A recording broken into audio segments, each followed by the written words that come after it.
So, what does this guy have to do with these guys? And indeed, with this guy?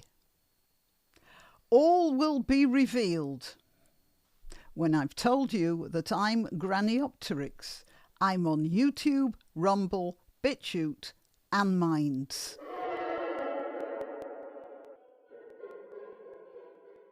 So what happened with the Archbishop and what happened with Rory Stewart was the same problem.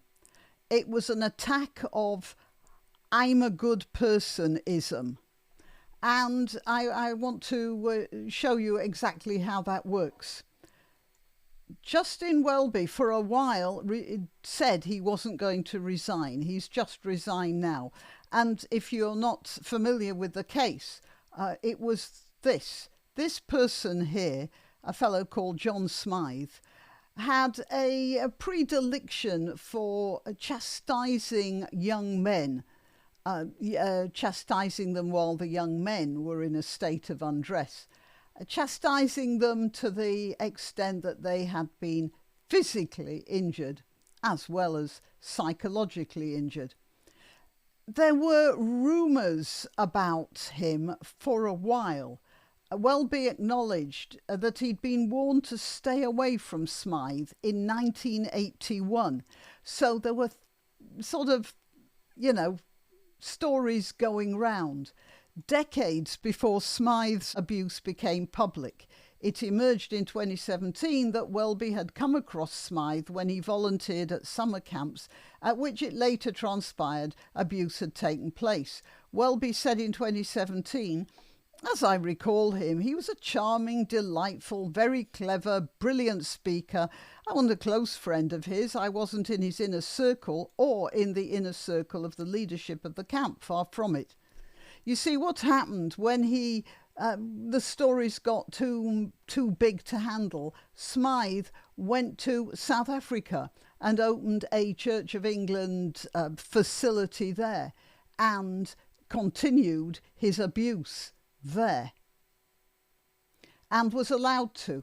Now, Welby became Archbishop in 2013, and you might make a case for him finding his feet, but still, it was something he could have dealt with, but he didn't. Now, the interesting thing is that when church workers of lower rank, right at the coal-face type church workers, were even suspected of unpleasant activity, they were instantly dismissed.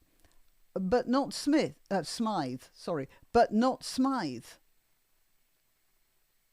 And I suspect that's because Smythe was one of us. And how could one of us be a bad guy? This is Welby talking about it recently. This is when he was saying he wasn't going to resign.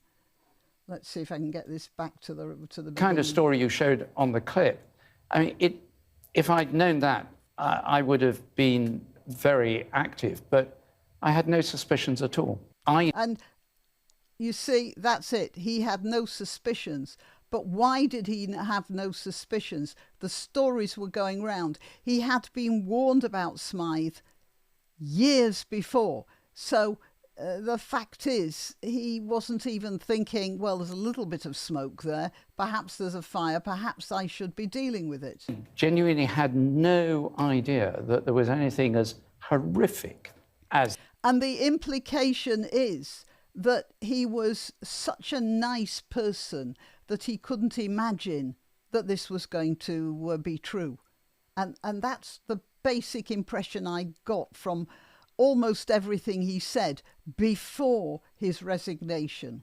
This going on, and the kind of story you showed on the clip, I mean, if I'd known that, I would have been very active, but I had no suspicions at all.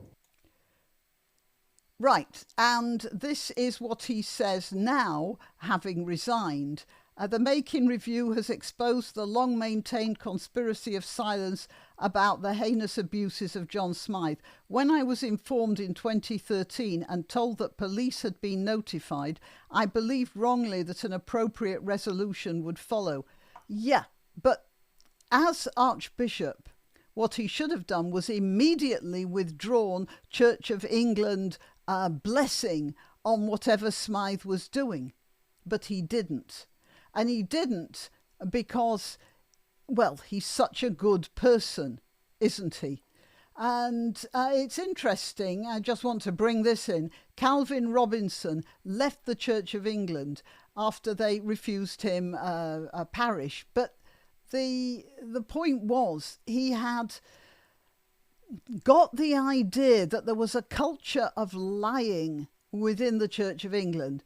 Lying to themselves. Anyway, that's a side issue. Let's just get on with this. Alistair Campbell and Rory Stewart. Now, I don't know whether you've seen the Rory Stewart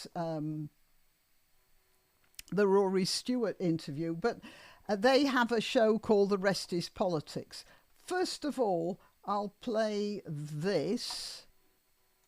A little bit. Well, what did we get wrong about the whole? What did we get wrong?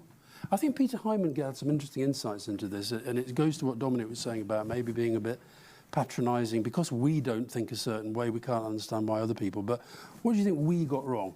Well, I mean... Right. So, Alistair Campbell, in a moment of clarity, realised that his attitude might not have been the attitude of everyone else. All right, let's get on to the next one. It does look like women have not turned out in the same numbers as expected for her. No, it's completely fascinating. I mean, and of course, when a result happens, you rewrite history.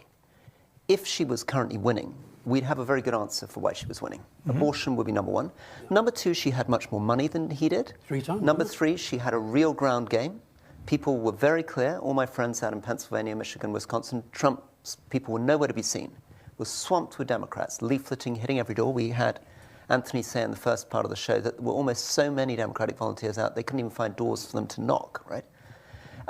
Add to that a whole series of narratives about a campaign where she didn't really do anything wrong. She barely put a foot wrong during the campaign. I don't know how he could say that, but she did. She barely put a foot out, never mind wrong.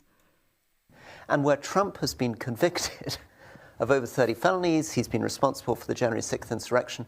You could provide a pretty good story for why she won, but she didn't, which then means that we need to and you know, my friend Lichtman, you were teasing me about my friend Lichtman, he also called it for Kamala Harris, and he would have said, no, it's nothing about that, it's also about the fundamentals. The economy was going reasonably okay in terms of GDP per capita. There were no major scandals. But everybody knew that the president was mentally incapable. Everyone knew that the government was lying to them. And Harris was tarred by that. And this is the point I'm making about the Welby incident. There were lies going around, and everybody within the organisation was ignoring the lies. And so was Rory Stewart and Alistair Campbell. There was a culture of lies. Catastrophes. So actually, in terms of basic competence over 4 years, the incumbent, Biden, had ticked a lot of boxes. So all of that, I mean, this is your business as a historian. I'm sorry that video cut out a bit too early.